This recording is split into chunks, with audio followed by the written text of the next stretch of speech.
okukola? Kyensuubira okukola kwesimbawo. Kwesimbawo mu kitundu ssebo nze nina okubeeranga kwesimbawo bana tata wange yesimbawo era kansala we Kayonza ate nga nange kijja kusoboka. Byo mu kyalo byangu naye ssebo eno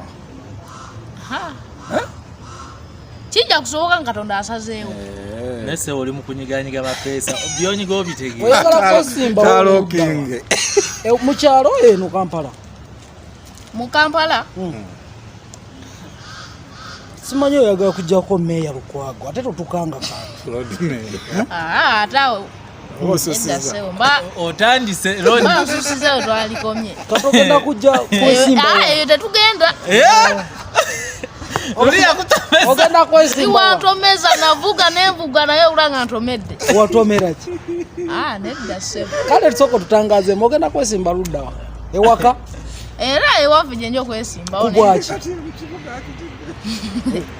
ogenda kujjako Javiira. Javiira si yemupiwo era gundi Mandela Honorable kisoboka Javiira nedda ssebo nze nyina okubeera kyamaanyi w'ekitundu kyange kyendimu. Otereze ebinnya ogobe n'abasezi ebyo byonna ogobe n'abasezi bannange munvuze nnyo webale lwondireko omwana ogende bwotuka ku ssomero ogenda kwesimbawo. Ngenda kwesimbawo kubwa head boy obw'essomero lye bayita brain parents the and boarding section. Nina okwesimbawo nno siri interview agikoze interview nagikoze wayise nayise totukankanga wayise ogenda P7 ngenda P7 gwatamanyi luzungu agweyagala manya ngenda mu P6 kitegeeza oba tewagiyise kuba badde ogenda mu P7 mbadde ngenda mu P6 kubanga naade mu P5 nagiyise. Okay, congratulations. Ayogayoga kyentegeeza. Thank you. Era njozeyoze ssebo. Kabaka wange nga tumaliriza. Wedi boy ngolingo ozze kuleta no yogera oluzungu. Olokubanga awe mbadde. Oluzungu njatuyiga. Kati campaigning amwa abana Solomon Sweya. Gena Solomon. Kuse. Ngenda mala akwasimbawo ssebo. Ngenda mala kuyiga luzungu era ntegere nti ndukakasizza awo ndyoke nezimbe okuwedi nga je myaka gikulinze kubanga ali twatukola ekitende nnyo mwaka gumu ate P7 ale banakukiriza okwesimba ku wedi boy wa P7 wa P6 anti jukira bayingira P7 aba busy aba P7 besimbawo waka esimbawo nja piche tenkanya amanti ketuwesimbyewa oli kadala sebo ne banyabo jabululu ngenda kukola kino ne kino sabule basebo ne banyabo mu luzungu mbasa nyanti gambye ngenda mala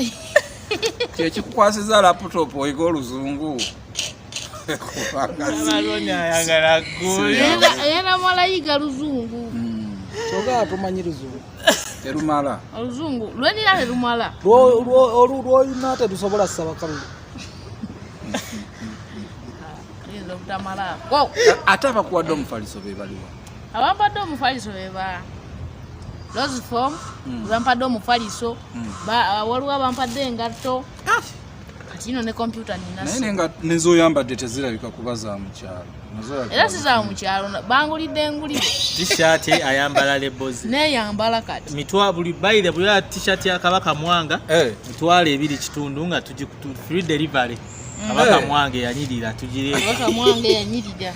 naye bannange ogambye nti obwakabaka buno obwogerako kinakuwulira obukoonako obwakabaka nze njagala nnyo ate kijja kusoboka okusisinkana Charles Peter Mayiga n'okusisinkana Ssaabasajja Kabaka si bumuteekeko enva togaba bugambi Charles Peter Mayiga teekako Katikkiro ow'ekitiibwa Charles Peter Mayiga Katikkiro wa Buganda nyina omusisinkana era nja kumusisinkana osaba oba oteekwa buteekwa nsaba ate notakuliwala akadirisa ke kakai olinga atuuse kati tugende ekyomukisa anti bangewe olanga waggale omanya taliiwo naye jjo lulio twaliwa nalaba waggule naye loni teyatutwalayo nogolabotwala wangamba ojja musinkana ssebo bakugambye eddirisa n'otyamu nga weesise eddirisa yiri ssebo ndabyo osise ofuna ebiyengeyenge nga zo kyensaba kikino ekisembayo kyensuubira okukola kwesimbawo mu kitundu ssebo nze nina okubeeranga tolina mululu gwa byabufuzi gwe ng'oyagadde buli wamu kwesimbawo nja kwesimbawo bana tata wange yesimbawo era kansala we kayonza ate nga nange kijja kusoboka ebyomukyalo byangu naye ssebo eno kijja kusoboka nga Katonda asazeewo nese oli mu kunyiganyiga bapeesa byonyiga obitegeera oyagala kwesimbawo mu kyalo eno Kampala mu Kampala simanyi oyagala kujjako meeya Lukwago ate totukanga atawe otandise nsusizeyo twalikomye katogenda kujja kwesimbawo tetugenda ogenda kwesimbawo iwantomeza navuga nenvuga naye olanga ntomedde watomera ki nedda ssebo kale tusooka tutangazeemu ogenda kwesimba luddawa ewaka era ewaffe gye nja okwesimbawo kubwaki ogenda kujjako javiira si yemupiwo era gundi Mandela onalebo kisoboka javiira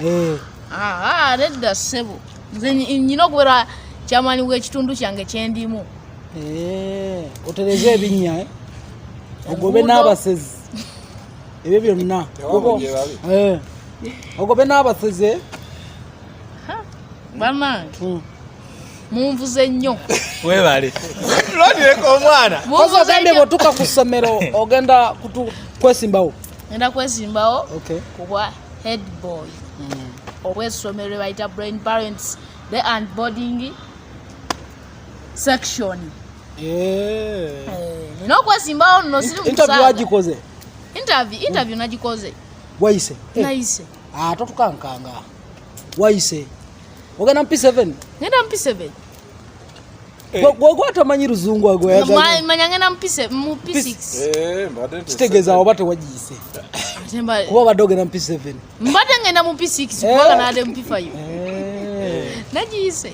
okay congratulations ayogayoga kyentegeeza era njozeyoze ssebo kabaka wange nga tumaliriza bino byonna bbanga lyojjidde mu Kampala bintu ki byofunye ebize mu bulamu bwo byobadde tosuubira tumenye okugeza nga kino kyenkutte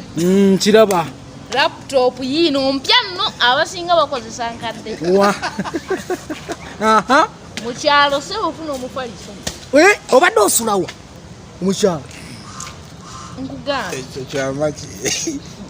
nedda ssebo waliwo ebimu byolina okwerekeramu wakati wafuuka sita loni weeraba naye lwaki tokubayo kayimba akayimba kakujjukiza ennaku y'ekyalo kayimba nja kukakuba nga ekyalo nkyerabye David Lutalo akubireyo tuni akuyingizeemu tolaba n'omuyimbi ki gw'osinga okwagala omuyimbi gwensinga okwagala omukulu oyo yamwogedde David Lutalo David Lutalo anyumira nnyo anti nabava mu kyalo bavanye nga si byangu kozi fena tuva mu kyalo Luweero Lakayi David Lutalo lwaki mwagala David Lutalo alina ekisa ate nange nkiyina yayimba kayimba muntu munno omuweeko mumenyere kukolyako naye waliwo gundi gwe waliwo abantu abaana bosanga ku ssomero nze natunuulira nnyo abaana nga bwe baterasibye emmere basaba bannaabwe naye nga atya n'omutunuulira mu maaso ali mu kulya mmere tamumenyera kalyako naye nze wemanyi sibye ngaba naye koti kukunkuyanja ebintu gye bakuwadde nga tetunawulirayo mwana nti gwowadde ate nange bakyampa anti bakyampa nate nange ngabe abakyeka ninde bamumalireyo awo nange tandika okutola ku bagenda kukumalirayo ddi bakugambye gwe bagenda kukumalira sebo nina funa nkota nakafuna n'ekikoku kinene n'akafuna muno olina kukola ki nina kufuna nkota ate nanje gifuna olaba olina n'amashuti nze gezirina nze ngulamu owino gw'olina bulandi byonna bya Mukama Katonda